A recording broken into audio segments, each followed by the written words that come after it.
What is going on, everybody? Welcome back to Chaotic Minds. As always, it's Winged, And a midget. and we apologize for we missed 2 weeks. One of those weeks was due to me. I just was not feeling all too hot. And then last week, this is actually a topic that we're going to start off with. So this is one of the this is the topic that I was telling you about. Okay. Last week, you got assaulted at work. Yeah, so as most of our listeners, if not all of them, know, we work security at a particular healthcare facility out here. At a hospital. You can just say hospital.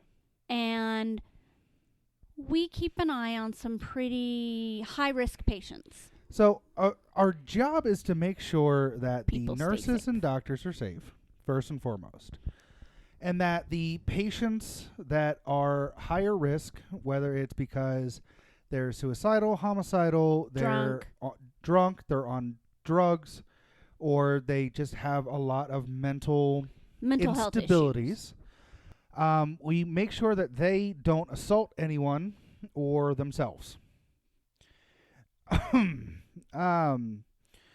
our job. We make sure that everybody else is safe.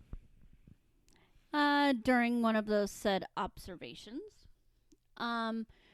patient kept trying to get out of bed, and they were too intoxicated to be out of bed. Oh yeah, they were really like 0.08 is the legal limit to drive. yes. This person was over 0.400. Yep. So they were hammered Oh yeah. effectively. Oh yeah.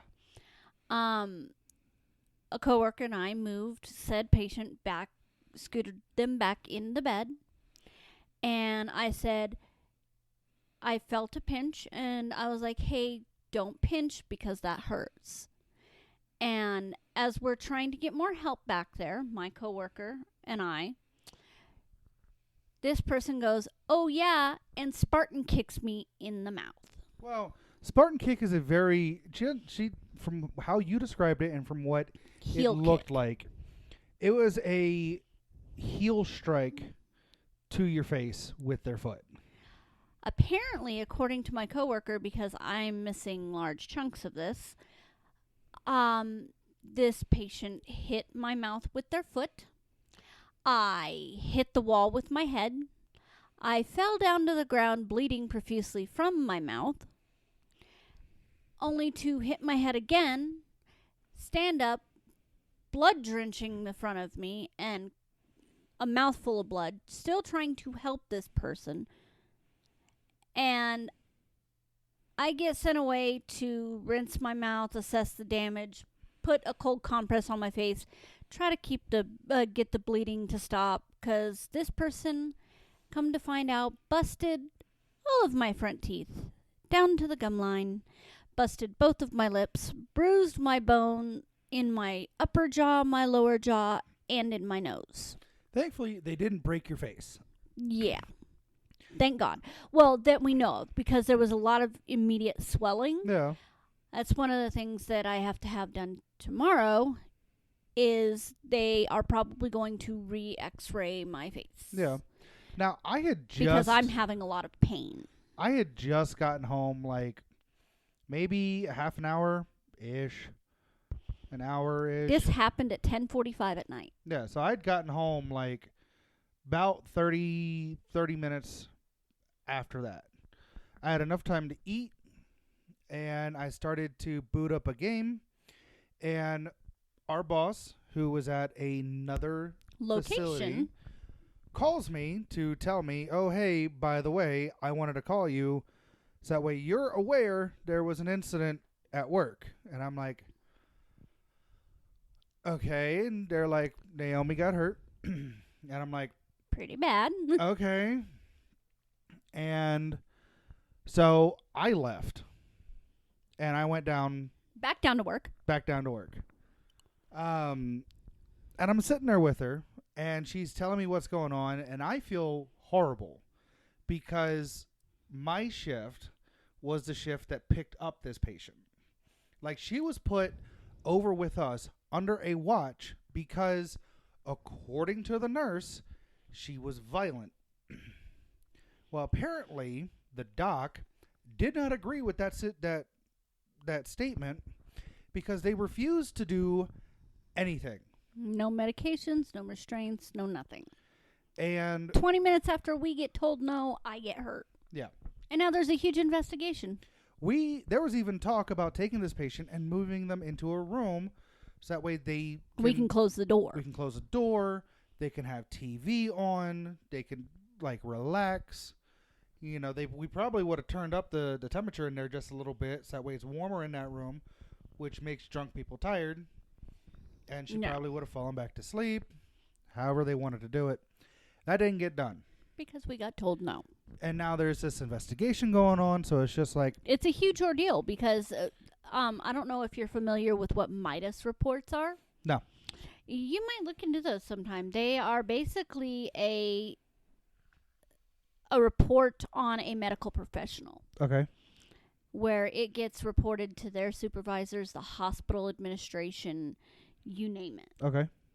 Because as a direct result of that medical professional's actions, I got hurt. Yeah. So, yeah, and I think you were, I think after, because I got the bleeding to stop pretty fast because I immediately was putting pressure on my mouth. Shortly after I got there, you were done bleeding. And I rinsed my mouth out with warm salt water immediately to get it to stop, the whole 9 yards. But I think you were in a little bit of a shock as to how many people were coming in and out asking me if I was okay. A little bit, yeah. Because when I got into my room in the ER, because my boss is like, you need to get seen now. So I get checked in and start filling out paperwork and police reports. Cop looked at you like, are you in pain? And the look that you gave that cop was just like, are you dumb? He asked me if I was sure if I wanted to press charges, and I just looked at him and blinked a couple of times. Yeah. But no, the sheer amount of foot traffic that was coming in and out of my room was crazy. The sheer amount of support was awe-inspiring. But no, we're sitting there, and then somehow you find out that they're getting ready to take her down to the jail. Our boss texted me. Our boss. Oh, okay. She texted me from the other location. You're sitting in the room and you're just flipping her off in the room like you don't get up to do nothing, none of that. Nope, not me. My head went around that corner. My body was still inside the room, but my neck and my head went stretched around that corner like Tom and Jerry looking around a corner so fast, and I got to watch her get walked out in cuffs, and it was glorious. What was really especially hilarious was the next morning, apparently, because I obviously left for apparent reasons. We'll go back to it here in a second. When we got home that night, which was probably before we even got home, I'll tell that part of the story first. After we got home that night, which was probably about 3:00. Yeah. You started feeling a couple minutes after we got home, you started your head started splitting, and it got to a point where you got sick. Yeah. Several times. I, knowing how concussions work, know that people get tired when they have a concussion. Yeah. And he had to keep me awake. Not only did I try to keep you awake, but eventually when I failed, I stayed awake to make sure that you weren't going to throw up. Yeah. And I ended up calling out because I was making sure that you were okay. Yeah, and everybody was fine with that. And the irony, when I was still at the hospital, they gave me 10 milligrams of lovely happy pill. Yeah. AKA oxycodone. And my direct supervisor got to see how I am stoned off my ass. Yeah. I was walking around in the detox Reeboks, as I call them, the grippy socks. Mm-hmm. And I walked directly into the EMS lounge with my badge, me in a scrub top and work pants and my socks, walked into the EMS lounge where we keep snacks and drinks and everything for the paramedics and police and stuff. Firefighters and us at times. And us at times. Walked in there, grabbed like 6 drinks, a bunch of snacks, walked out, and the only thing my boss says was, "You get everything you need?" No, I forgot something. You thought about it for a second. I thought about it for a second, said, "No, I forgot something," went and grabbed 2 more two more sweet teas, because I was like, and he just looked at me and he texted me a couple hours later. He goes, "You walking out with all those snacks and drinks was absolutely hysterical." Well, here's why I bring it up. Okay. Okay. The place that you were trying to keep her out of restraints in, that she ended up getting sent to, is a rather pricey detox only facility. Yeah. By rather pricey, I mean right around the $30K mark. Yeah.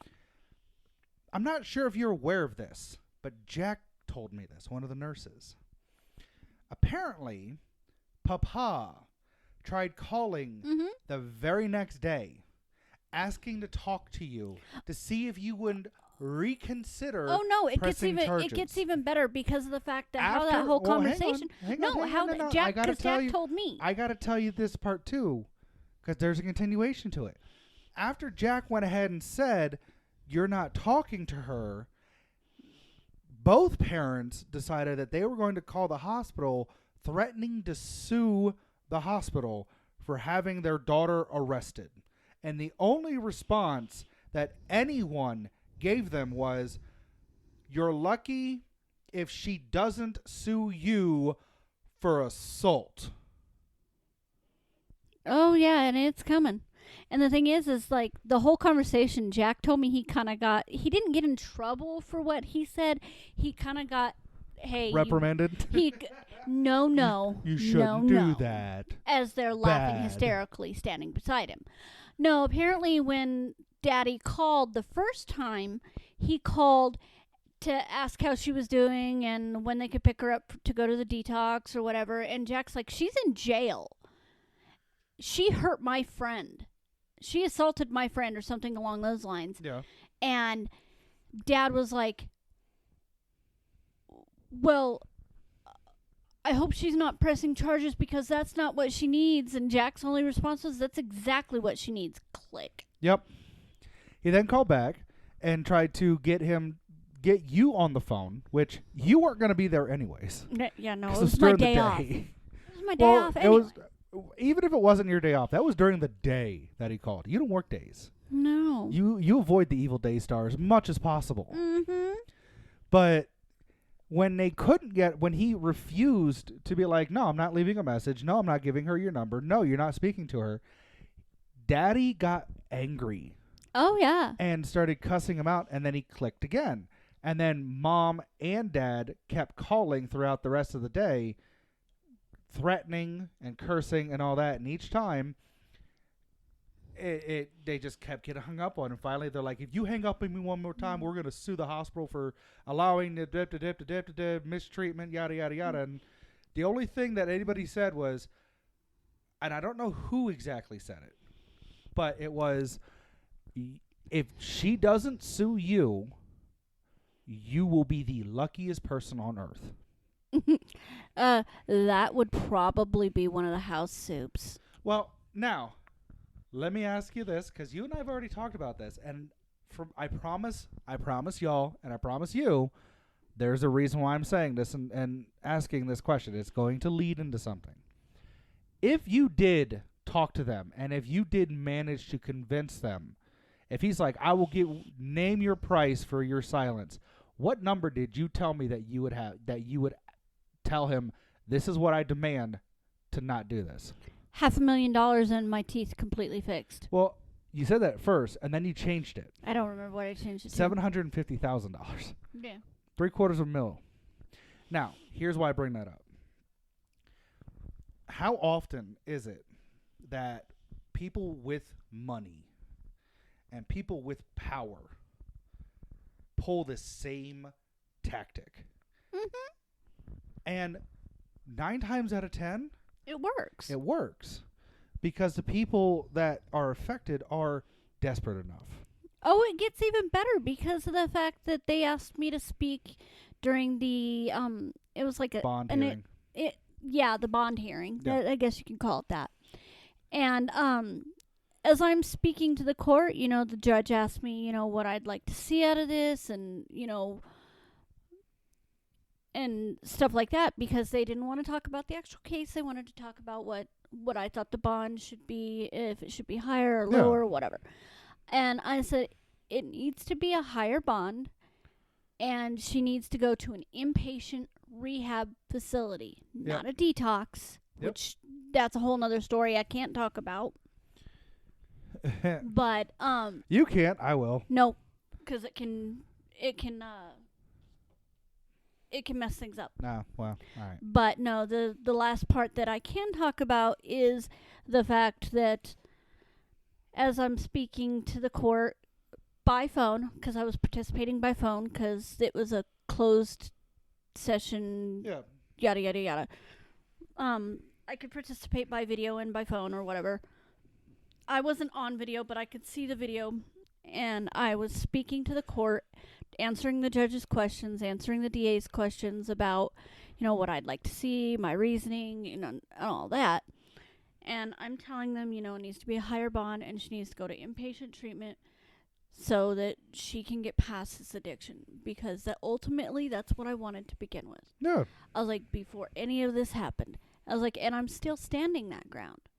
Granted, we're going to be going a different route, but this is what needs to happen to make sure she is okay. Yeah. And this whole time, not even a microsecond went by where she was not rolling her eyes and giving me dirty ass looks through the camera. Yeah. And the judge called her ass out on it. Yeah. So you need to take this more seriously, because this is the rest of your life. Here's the problem. Like, 22 years old, she destroyed it. She doesn't care.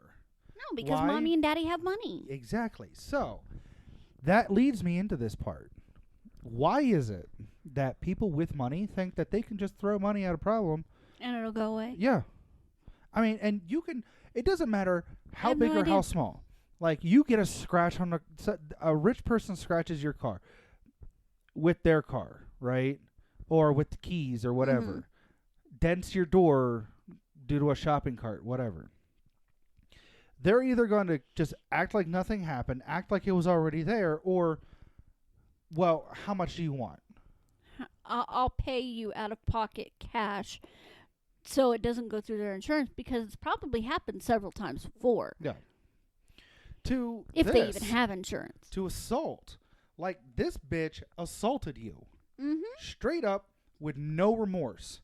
And I say no remorse because, one, the simple fact that you're like, hey, don't pinch. Oh, yeah? And, oh, really? And then proceeds to drop her foot into your face. And then everything that happened at court. Has no remorse of what she did. No. That's one. Two, the fact that the parents were trying to bribe you. Oh, yeah. They don't care either. No. They just don't want their daughter to have to go through something like that.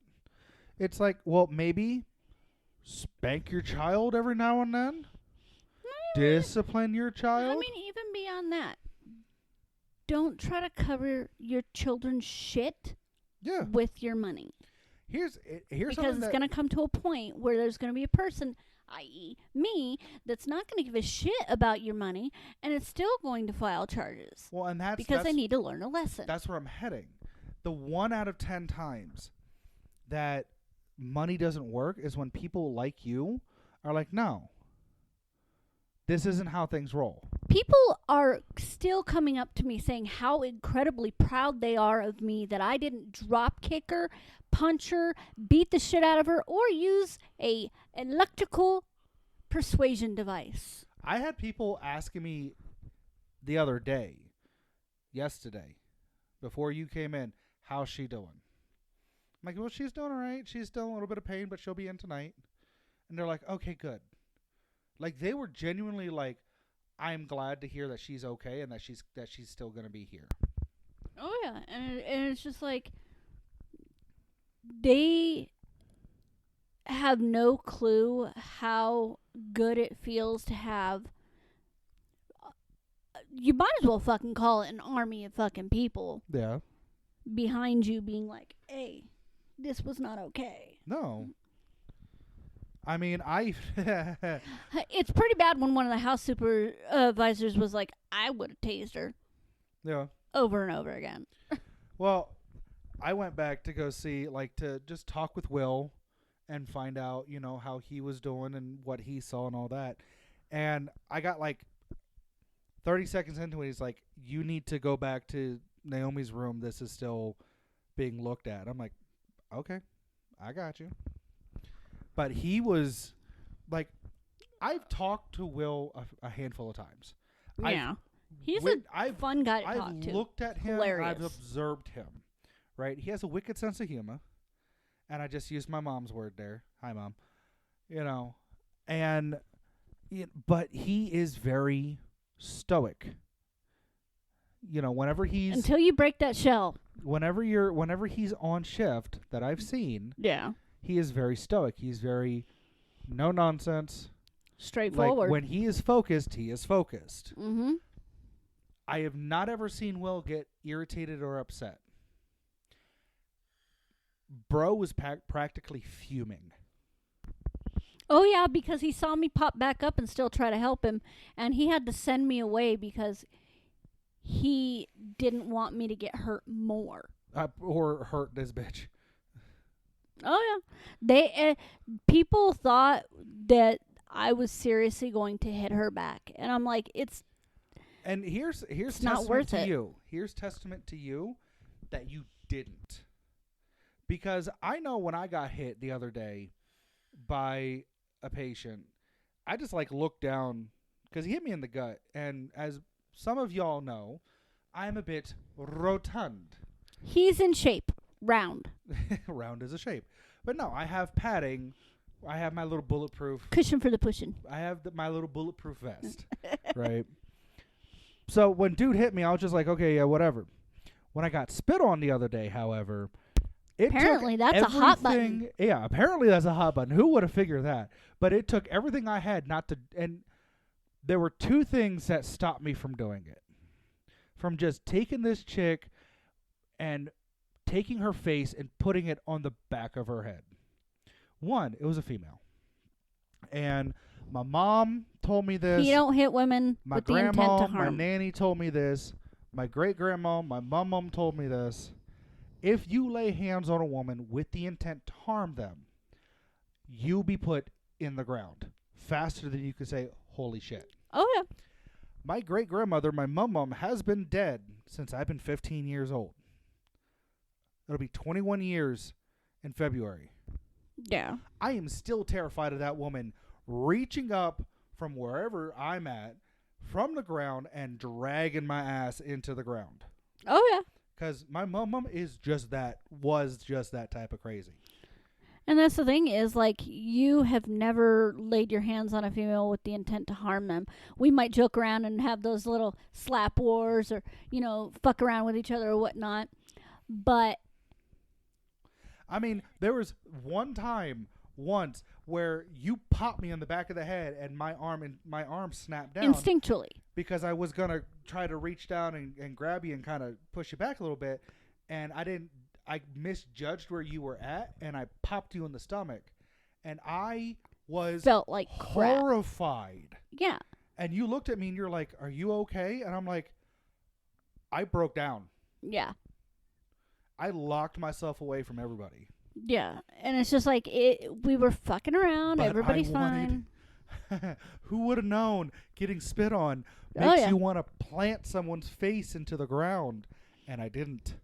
And see, and that's the thing is, like, everybody keeps telling me that I did everything right. Everybody has been very reassuring with the fact that I was doing everything to policy, which I try to do every single day. You did. You followed instructions. You followed what you were supposed to do. And I was able to keep my cool. And when you go to exit the ER back into the lobby, there's a plate on either side of the double doors. Well, there's a plate on either side, and then there's one going up the hall. Yeah. So On my way, it's for handicapped I people. was more. And no, it's for general exit. You're not supposed to push those doors open. Well, no, the buttons are more for handicapped people. Yeah, like you can push them open. But the thing is, so I was more pissed off than anything. Needless to say, one of those metal plates is dented slightly. I was more pissed off than anything because I felt like I failed to keep her out of restraints and unmedicated so that she could get the help she needed faster. Everybody's telling me, no, you did everything right. This is not your fault at all. But I was still pissed. I was pissed to the point I punched one of those metal plates, and there is now a dent in it. Oh, it's hysterical because you're tiny, hence your nickname of midget. Yeah. Like you are. My hands are child size. You are like if you had to put points, you are the personification of I put all my points in dex. Yeah. Pretty much. Dexterity. And yet you dented this little plate like it's a steel plate, keep in mind. Like you were like, I would like to rage into this plate. And I was sitting, and my Elliot had me sit in the office, and he went and got a wet washcloth. He went and got an ice pack. He went and got me. From the lobby. I was on the phone with Carol, and she goes, Zach just got there. And, I was talking to her. And the thing is many other people don't quite know, so it takes them kind of by surprise. When I am in really stressful or really sad or whatever situation that's not a normal situation. Heightened emotional state. I try to use humor to diffuse the situation. Yep. I was on the phone with my boss, and my direct supervisor was sitting in the office with me, and the only thing that I could think of to say is, feet taste gross. Yeah. And Carol just loses it. She goes, that's that. She's trying not to laugh. Elliot failed. He rolled a -1. He was like he snorted and then just couldn't hold it in and started chuckling. Oh yeah, and I mean they're like, so. And I just looked at you like, really? But it's just like, that's what I do, and I mean we both do that. It shocks people, but at the same time that after I explain, they understand.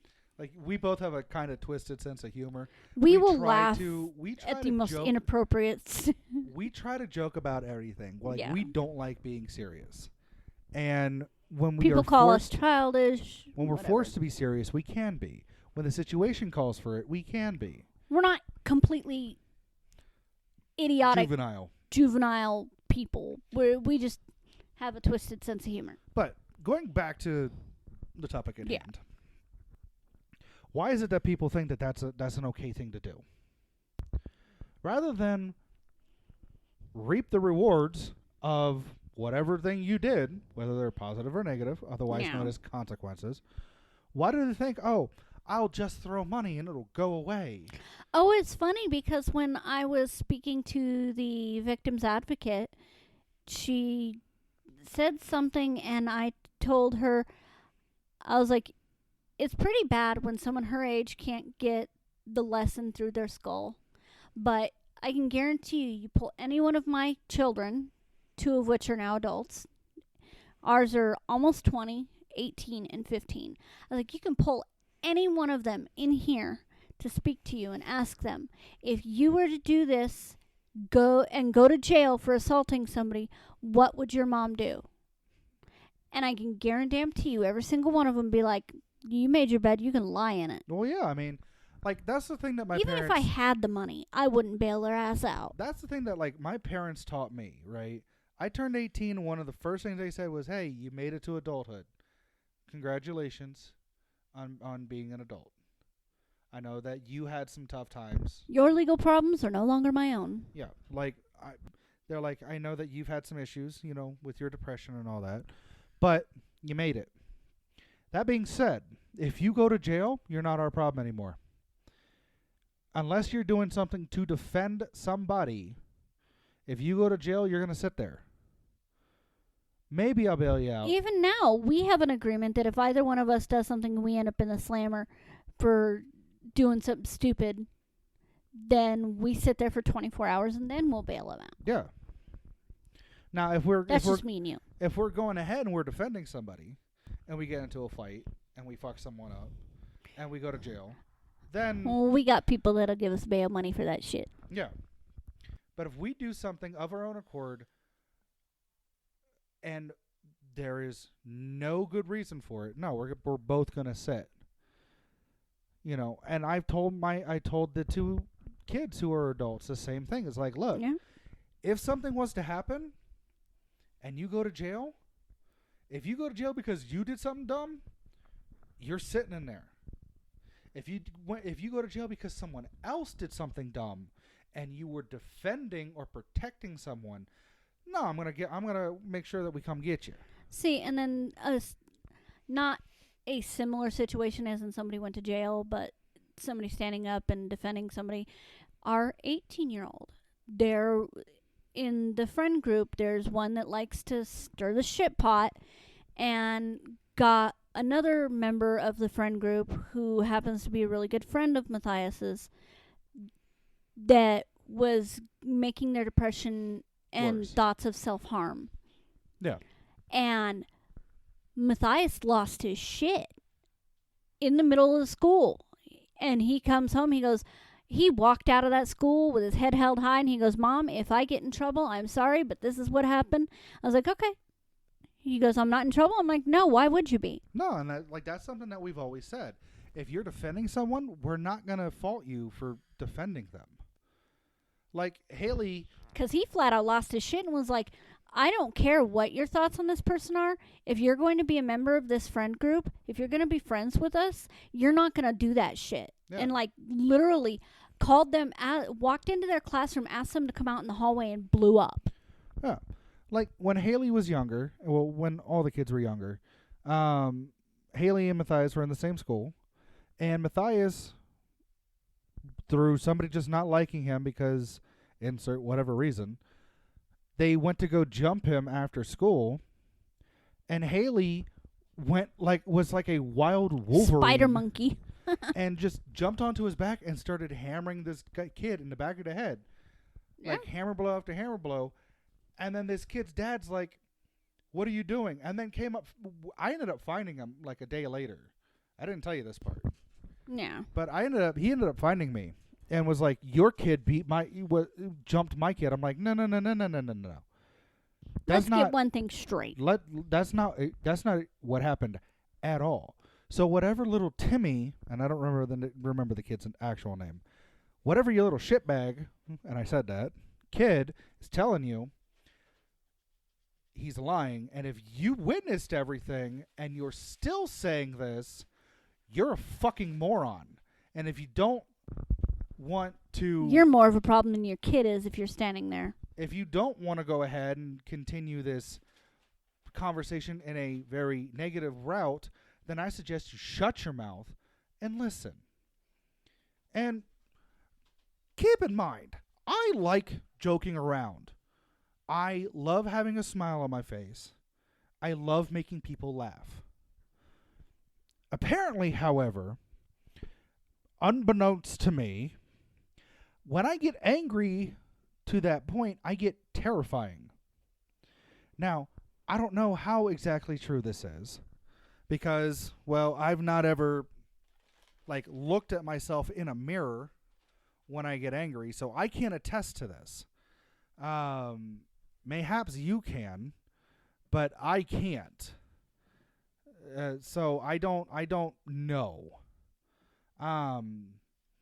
But apparently this dude got freaked out because I got angry, and he shut his mouth very, very quickly and went ahead, and he's like, well, what do you have to say then?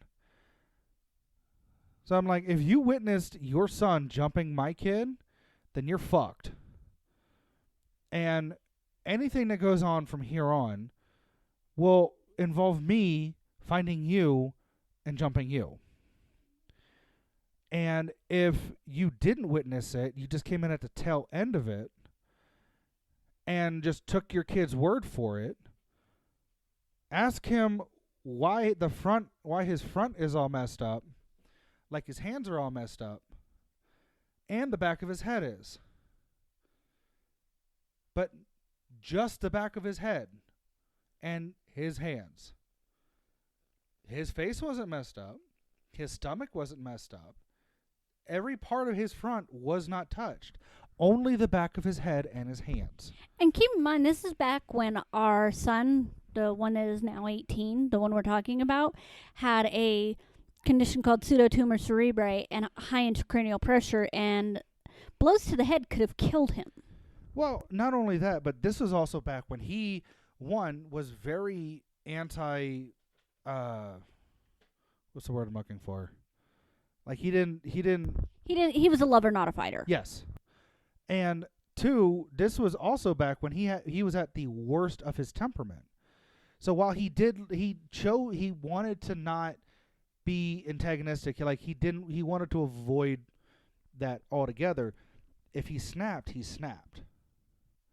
And the fact that he didn't snap on this kid. He kept his cool. But our daughter beat the shit out of the back of this kid's head was huge. Right? And yet, this kid went to his dad, and his dad was like, after I explained that to him, or I said it the way that I did, he's like, okay, well, what is this going to take to not have this happen again? I'm like, it's something very, very simple. Very simple. I don't want money, because he was reaching into his pocket. He's like, no, I don't want that. Here's what I want you to do. Your kid messes up like this? Discipline your child! Yeah. Swat his ass. Be a better dad. What are you talking about? Obviously, you're not, because if you were, this wouldn't be a problem. This wouldn't have happened if you were, a willing participant. Yeah. And, but once again, it goes down to why do people feel that it's okay to try to be like, oh, no, we need to hush this up because my kid messed up. They don't want the negative connotation that their child is a fuck up to tarnish their reputation. If you don't want the negative connotation, then be a better parent. Discipline your children. Raise them like you were raised, and then maybe there won't be a fucking problem. Like, hello? I'm just Some people's children. Yep. So we're gonna pivot 180 degrees from people being complete and total asswipes and retarded to, well, we don't say that word.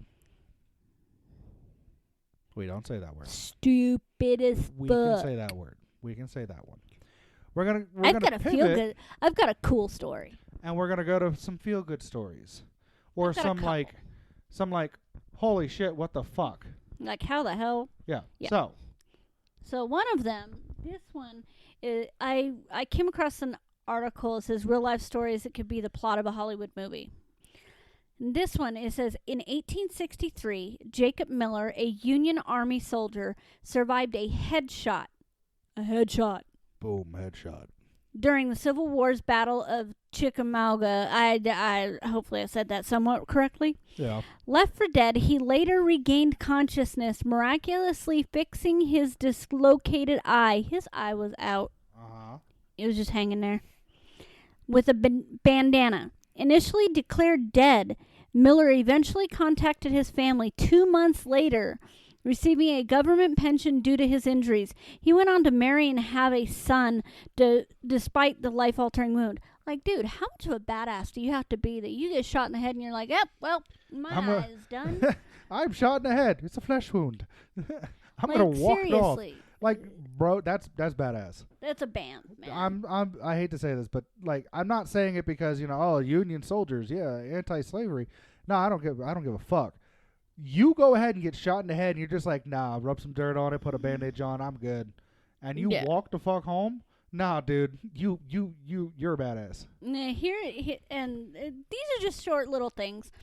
There's another one in the article. It says, In 2009, Sergeant Dakota Meyer disobeyed an order to pull back from his position in order to go back and rescue fellow soldiers from a firefight. He saved 36 lives. Damn. Like Forrest Gumped it? Yeah, fucking seriously. Like, this dude is... Well, I mean, Forrest didn't manage to save Bubba, but, you know. Yeah. Sorry. Like, I'm seriously, sorry. like, holy shit. Yeah. I mean, here's the thing. When it comes to, like, soldiers, whether it's Navy, Marines, Air Force, Army, whoever, Coast Guard, those people that you room with, that you bunk with, that your you brothers, eat with, that your you sisters, shower with, those are your siblings. Like, that's not, like, blood related. Yeah, it can be. It all depends. But typically, you're not related to them in any way, shape, or form. But they become your bonded brothers. They become your bonded sisters. Because these are the people who are laying down their lives with you. And to you're going to protect do what we whatever have. you have to make sure that they come back, just like they would make sure that you would come back. And if you don't do that, what are you doing in the military? You're a disgrace. Disgrace in uniform. Anyway, Anyways. so another one of them is kind of along the lines. It's the animal kingdom. Okay, like, animals are very intelligent, whether they be something like a ferret. Some animals are very intelligent. No, all animals are intelligent. They just don't utilize that intelligence. But a wild orangutan tried to save a man from a snake-infested pond, believing he was in danger. Like, how cool is that? Okay? The man was there trying to help them. He was trying to remove the snakes from the pond so that it'd be safer for the apes. Like, a wild animal was like, oh, this person's in trouble. Maybe I should try to help. And dude was just trying to make sure that they were going to be safe. Sorry, I'm distracted. I'm getting ferret kisses. Yeah. She loves kisses. Meow. But no, like, I mean, that is pretty cool. Depending on how you see things and what you believe, right? They are our closest relatives in the animal kingdom. We're really closely related to bananas, too. 20% of our DNA is close to bananas. Some people are more banana than others.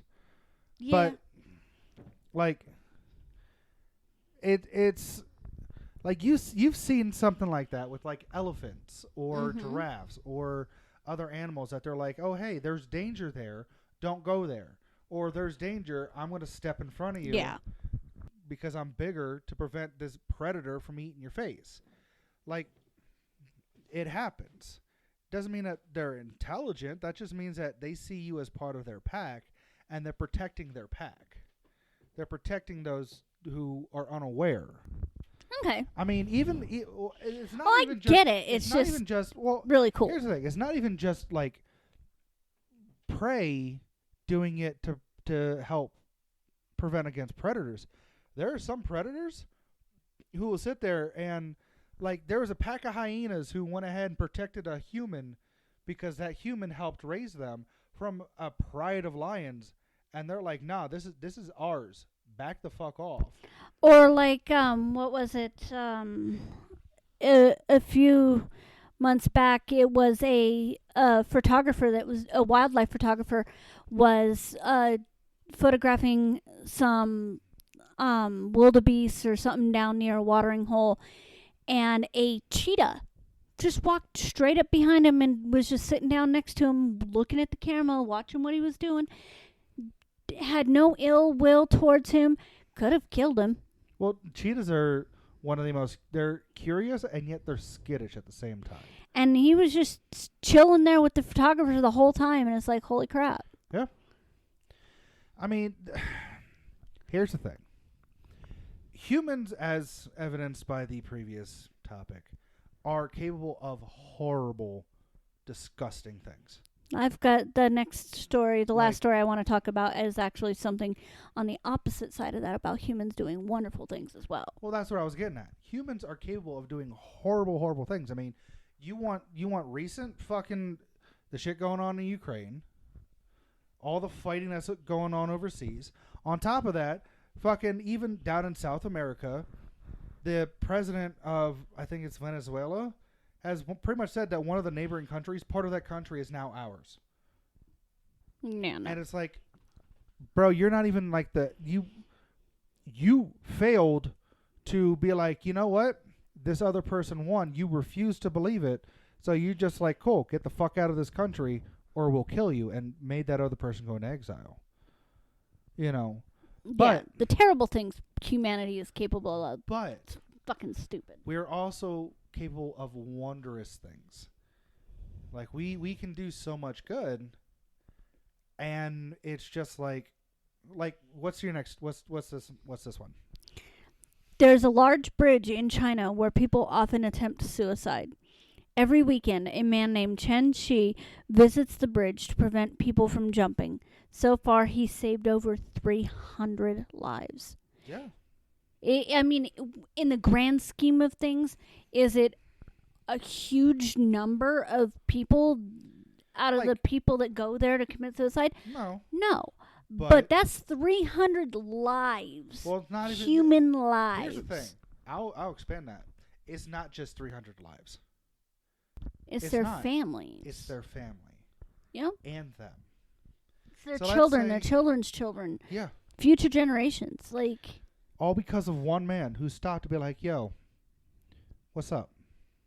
It's like the one we were watching the news report on a couple months back that lives right by a cliffside that people have done the same thing, and he like every day on clockwork, he's sitting out there from sun up to well past sundown to talk to people. Yeah, I mean, there was a gentleman who it just goes to show you don't have to be a psychiatrist or a psychologist or a doctor to help people. There was a story about there was a police officer who was driving over the Golden Gate Bridge and noticed a guy standing on the edge getting ready to jump. And he stopped and took hours to talk this guy down to prevent him from jumping. And he saved this guy's life just by having a conversation with him, just talking with him. Years later, the guy who was going to go ahead and jump has started up his own suicide hotline type of thing. Yeah. And the officer is that business is dedicated to that officer. I mean, there's so many people and so many good news stories like this that go untouched because all they ever tell on the news anymore seems to be crap, bad news. The things are going wrong. That's because scary equals more views. Like, here's, to sound cliche, there is a Native American quote where a grandson and his grandfather were sitting and they were talking, and the grandson's like, pretty much asking like, how do we determine good or evil? What's good and what's evil? And the grandfather said, inside of us all there are two wolves. A good wolf and a bad wolf. And they're hungry. And they're constantly fighting to get fed. And the grandson looks at the grandfather and says, well, which one wins? And the grandfather said, the one you feed. And that is like, it's huge because it's true. We all have the capability of doing great evil. And I'm not sure of the exact quote, but the gist of it is the only thing that's there for evil to succeed is for good men to do nothing. Yeah. Like, we have the capability of doing such great evil, terrible things. We also have the capability of doing such good things. How do we know if we're a good or a bad person? Which side do you feed? Which side do you pay attention to? If you're good, doing good that's how people are gonna see you. If you're bad, doing bad, that's how people are going to see you. Like, unfortunately, that's just how it is. You know? And at the end of the day, when you go to sleep, have you done enough good? We're never going to be able to counteract all of the acts of evil that happen in this world, from assaults to theft to murder to insert whatever. There will never be enough good things to prevent or to counteract all of the evil that happens. However, you can start by just doing one nice thing for someone, one good deed. Open up a door for somebody.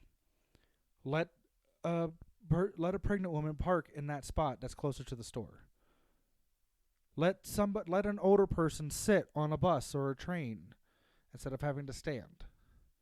It doesn't have to be something grandiose. You notice somebody and they're short a couple bucks. Give them the couple extra bucks. You know, do something good for someone else. Without expecting anything in return. Exactly. Don't expect any praise. Don't expect anything back from them or from anybody. Do good for the sake of good. You can do great things, but expect everything from everybody.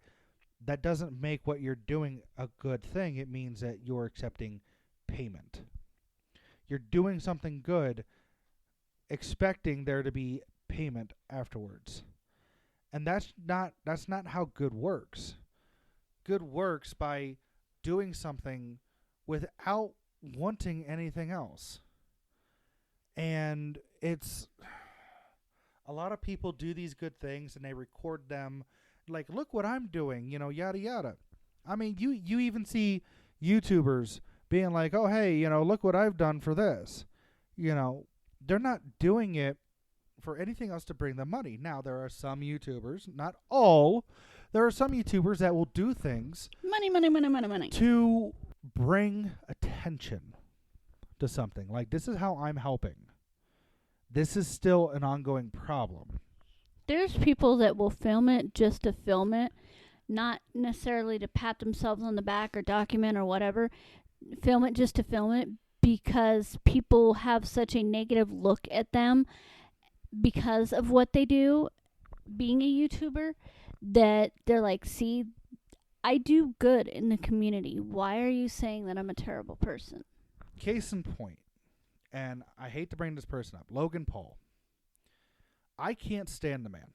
Neither can I. Granted, he is a decent wrestler.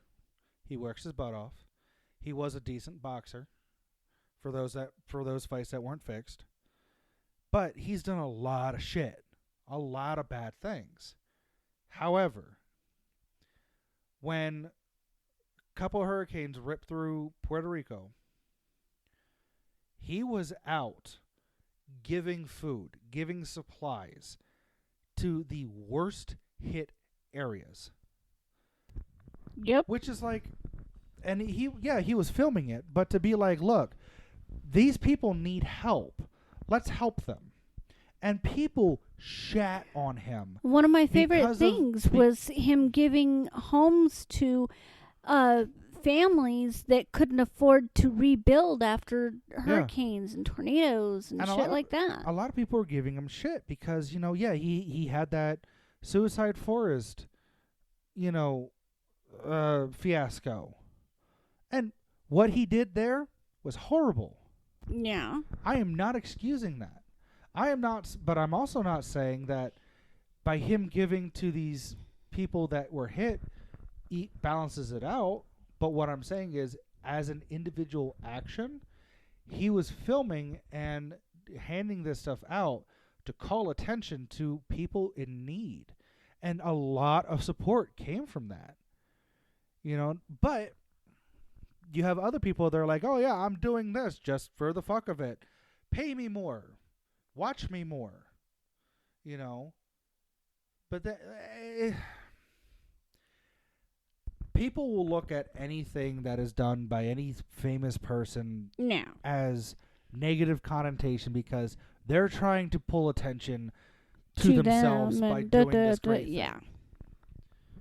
not every. I mean, look at Johnny Depp. He brings his damn Captain Jack Sparrow costume with him everywhere he goes, just so if he has the opportunity and the time to stop at a children's hospital, he dresses up in costume to make him smile. His improvisation. Like, there are some people who, whether they have money or not, whether he they're canceled a huge media dinner date to do that in Chicago. It's funny. There are people that, whether they're big, like they're famous or not, whether they have a shitload of money or not, they will sit there and do good for the sake of good. And that's something that needs to be celebrated. So for those who are listening that, you've done some good things and you've done, you've gone unrecognized because that's just by design, or you've gone ahead and been recognized slightly, good job. Thank you for helping out people who needed it. Thank you for doing good. You did a great job. And that's where I'll leave it. That's where I'll leave that part. Yeah. Because I really don't have anything else after that. I don't have anything else. Well, no, I don't have anything else to carry on that part of the conversation. I don't have anything else, regardless. Meds I don't kicked either. in. Yep. So, thank y'all for listening. We really do appreciate it. If you are listening to us on Spotify and you want to show Spotify that you're liking what you're hearing and you want to hear more, hit that download button. It helps us out, and like I said, it lets Spotify know we like what we're hearing. We want to hear more. If you want to donate to the show, there is a link in the description. We're not saying that you have to, but if you want to, feel free to. We really do appreciate it, and it really does help out. Quick point of order here. The end of this month, we are going to be taking the last 2 weeks of the year off. We are going to be doing a double episode for, we have this episode coming out today, and then we're going to have another episode coming out on Tuesday, and then we're going to have the same thing next week. Yeah. But the last 2 weeks of the year, we are going to take off. If we decide that we're going to take the last 2 weeks and the first week off, if we're just going to add a week onto it, then we'll let you know over the next couple episodes. But just giving y'all a heads up. So that way you're not looking for one at that point in time. But as always, don't forget to love each other. And don't be a dick. Don't be a dick. Have a good night, guys. Bye. Bye.